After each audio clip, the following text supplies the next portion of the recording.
कड़कड़ाती सर्दी पड़ रही थी। अभी शाम के लगभग 6 बजे थे। विपुल अपने दोस्तों के साथ सिनेमा हॉल से बाहर निकला। क्या हुआ विपुल, रुक क्यों गए?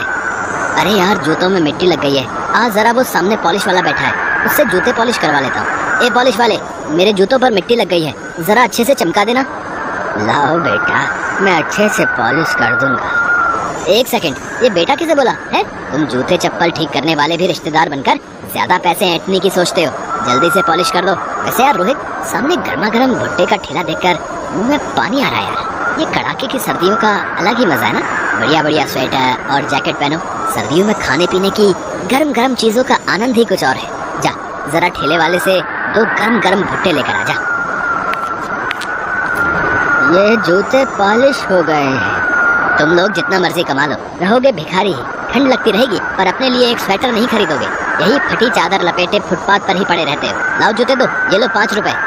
5 रुपए? पर इन जूते पॉलिश के तो 20 रुपए हुए। आपने डबल पॉलिश लगाने को बोला था। दिमाग खराब है क्या है? 20 रुपए?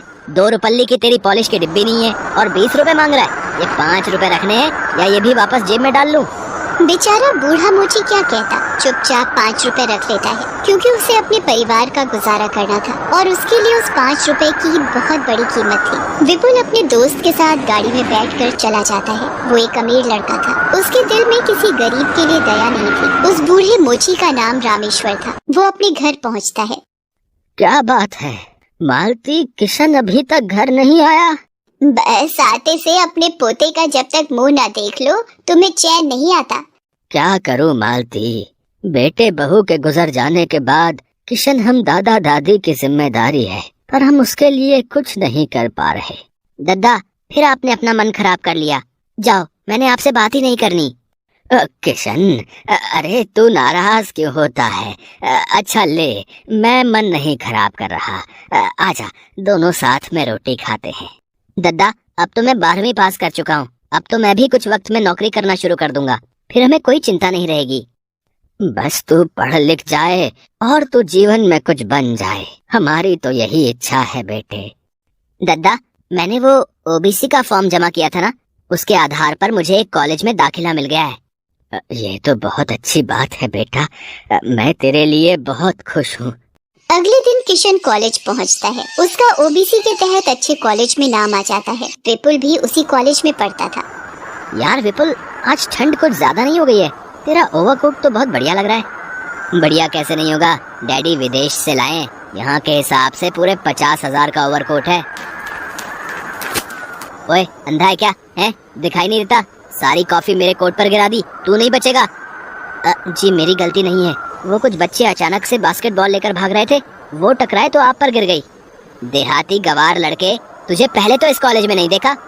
अरे विपुल, ये कुछ गरीब बच्चों को जो हमारे स्कूल में हर साल दाखिला मिल जाता ना, ये उन्हीं में से एक है।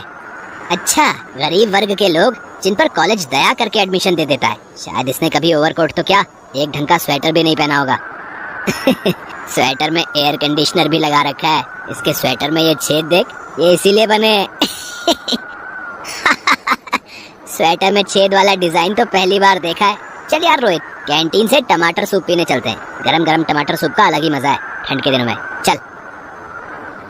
किशन क्लास में आ जाता है। वो विपुल की बातों पर ध्यान नहीं देता। एक दिन किशन कॉलेज से घर की ओर जा रहा था, तभी उसने देखा विपुल किसी लड़के की पिटाई कर रहा है। तेरी हिम्मत कैसे हुई अपना अमरूद का ठेला मेरी गाड़ी के आगे से निकालने की? तुझे पता है मैं कौन हूँ? मेरे डैडी एक जाने माने बिजनेसमैन है। अगर मैं चाहूँ तो तेरी रोजी रोटी अभी बंद करवा सकता हूँ, फिर भूखा मरना। भैया, वो सड़क पर जाम है, इसलिए ऑटो वाला तेजी से निकल रहा था आगे। मैं तो बस उसे जगह दे रहा था। मैंने जानबूझकर आपकी गाड़ी के आगे ठेला नहीं किया। एक तो गलती करता है, ऊपर से जुबान लड़ाता है? गरीब कहीं का। बात तो तुझसे हो नहीं रही। ठंड में ठिठुर रहा है और मेरे सामने खड़ा होगा। पहले मेरे सामने खड़े होने की औकात तो बना ले। विपुल, इसे छोड़ दो। इसकी तरफ से मैं तुमसे माफी मांगता हूँ। बेचारा मजदूर है, इसे चोट लग जाएगी। ले, आ गया एक और गरीब, दूसरे गरीब की हिमायत के लिए। चल रोहित, किसी कॉफी शॉप में चलते हैं, वहाँ गर्मा गर्म कॉफी पियेंगे। सारा मूड खराब कर दिया। मेरा अमरूद का ठेला गिरा गया। किसी से उधार पर अमरूद खरीद के लाया था, कैसे भरपाई करूँगा कुछ समझ में नहीं आ रहा। ये तो सारे अमरूद खराब हो गए। आज 1 रुपए की भी कमाई नहीं हुई, मैं क्या करूँगा? बेचारे गरीब ठेले वाले के सारे अमरूदों का नुकसान करके विपुल अपनी राह चला गया। क्या मिला किसी गरीब का नुकसान करके? मैं इस बेचारे के लिए कुछ भी नहीं कर सकता। काश मैं इसकी मदद कर सकता। शुक्रिया भैया, आज आप नहीं होते तो वो मुझे जान से ही मार देता। तुम ठंड से कांप रहे हो, ये स्वेटर पहन लो। किशन अपना स्वेटर ठेले वाले को पहना देता है। किशन गरीबी का दुख जानता था, इसीलिए उसे इस बात का एहसास था। वो उस ठेले वाले की मदद करना तो चाहता था, पर उसके पास खुद ही पैसे नहीं थे। विपुल को जरा सा भी दुख नहीं था कि भरी सर्दी के दिनों में एक गरीब बेचारा पुरानी फटी कमीज पहनकर अपने घर से कमाने के लिए निकला है। परिवार को पालने के लिए उसके पास अमरूद के ठेले का ही सहारा था, जिससे वो कमाई करके 2 वक्त की रोटी जुटा पाता। पर उसने उसका सारा नुकसान कर दिया था। किशन घर पहुंचता है, तभी रामेश्वर भी आ जाता है। किशन, तुम्हारा स्वेटर कहाँ गया? सुबह तो तुम पहन कर गए थे। दद्दा, वो किसी ठेले वाले को बहुत ठंड लग रही थी, वो ठंड से कांप रहा था तो मैंने उसे दे दिया। किशन बेटा, तेरे पास तो एक ही स्वेटर था बेटे। कोई बात नहीं, ये ले, तू ये स्वेटर पहन ले। आज जब काम पर गया था तो वहाँ पर कोई बड़े सेठ स्वेटर और कंबल बांट रहे थे, तो उन्होंने मुझे ये एक स्वेटर और कंबल दिया। भला हो उन सेठ का। अब ये स्वेटर तुम्हारे काम आ जाएगा किशन। पर दादा, तुम्हारे पास भी तो कोई स्वेटर नहीं है ना, ये स्वेटर तुम पहन लो। अरे मेरे पास तो वो काली जैकेट है जो पिछले साल मिली थी, मैं तो वही पहन लूंगा, वो बड़ी गर्म है। तू ये पहन ले बेटा। रामेश्वर को स्वेटर और कंबल मिलना इत्तेफाक नहीं था। बहुत लोग होते हैं जो मदद के लिए सदैव आगे रहते हैं, और ये अच्छी कोशिश है कि किसी को ठंड में कंबल और स्वेटर बांटना बहुत ही पुण्य की बात है। किशन ने गरीब ठेले वाले को स्वेटर दिया और बदले में भगवान ने सेठ के रूप में पहुंचकर रामेश्वर को एक नया स्वेटर दे दिया। अगले दिन जब किशन कॉलेज पहुंचता है, डॉक्टर ने बताया है विपुल को ठंड लग गई है, और जिसकी वजह से उसकी तबीयत ज्यादा बिगड़ गई है, और अगले 10 दिन बाद फाइनल एग्जाम शुरू हो रहे हैं। कितनी भयंकर ठंड पड़ रही है, क्या जरूरत थी इसे रात भर पार्टी में रहने की। ठंडी हवाओं से बीमार पड़ गया ना, और ये तो यहाँ दिल्ली में अकेला ही रहता है, इसके मम्मी पापा तो राजस्थान रहते हैं। अरे विपुल को ठंड लग गई है और वो अकेला रहता है, मुझे उसकी मदद के लिए जाना चाहिए। रोहित, क्या तुम मुझे विपुल के घर ले जा सकते हो? किशन रोहित के साथ विपुल के घर जाता है। विपुल की हालत बहुत खराब थी, वो उठ भी नहीं पा रहा था। उसे बुरी वाली ठंड लगी हुई थी, खांसी, जुकाम, बुखार, सिर में दर्द और आंखें लाल हो रही थी। रोहित, किशन, तुम दोनों किशन ने कहा कि वो तुमसे मिलना चाहता है, इसलिए मैं इसे लेकर आया हूँ। विपुल, तुम आराम करो, मैं तुम्हारे लिए तुलसी अदरक वाली चाय बना लाता हूँ, और हर 1 घंटे में तुम्हें भाप भी लेनी होगी ताकि ठंड तुम्हारे शरीर से बाहर आ सके।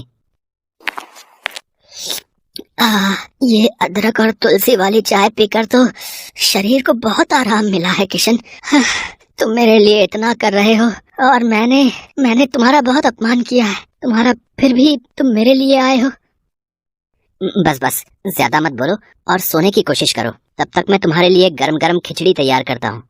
किशन का इतना प्रेम भरा बर्ताव देखकर विपुल सच में बहुत शर्मिंदा था। जिस किशन का वो अपमान कर रहा था, आज वही किशन उसकी पूरे दिल से सेवा कर रहा था। अगले दिन तक विपुल की तबीयत में बहुत सुधार आ जाता है। उसके मम्मी डैडी भी उससे मिलने आते हैं।